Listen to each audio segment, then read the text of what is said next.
जमीन व्यवहार प्रकरणी कारवाई होणार आहे। कुणालाही सोडणार नाही, दोषींवर कठोर कारवाई करण्यात येईल। संबंधित प्रकरणात एफआयआर दाखल करण्यात आलेला आहे। कुणालाही सोडणार नाही, मुख्यमंत्री देवेंद्र फडणवीस यांनी हे आश्वासन दिलेलं आहे। ही मोठी बातमी आपण आत्ताच्या क्षणाची पाहतोय। दोषींवर कठोर कारवाई करण्यात येईल असं फडणवीसांनी म्हटलेलं आहे। ते संबंधित प्रकरणात कुणालाही सोडणार नाही असंही त्यांनी म्हटलंय।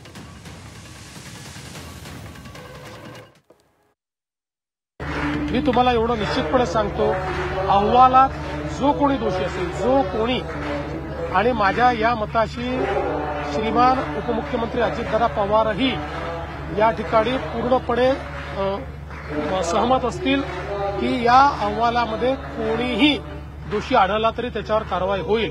बघा, आम्ही कालही एकाही मिनिटाची वाट बघितली नाही।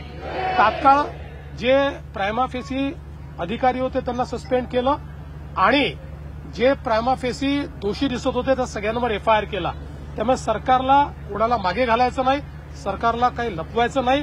अशा प्रकारे जर कोणी चुकीचं काम करत असेल, हे सरकार तरी मागे घालणार नाही।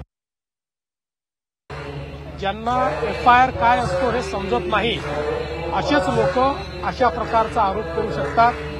एफआयआर दाखल करत असताना ज्या एक्सप्रेस पार्टीज असतात त्यांच्यावर एफआयआर दाखल होतो। यामध्ये ही जी कंपनी आहे त्या कंपनीचे जे ऑथराइज सिग्नेटरी आहेत त्या सिग्नेटरीवरच एफआयआर दाखल होतो। तो एफआयआर दाखल झाला आहे।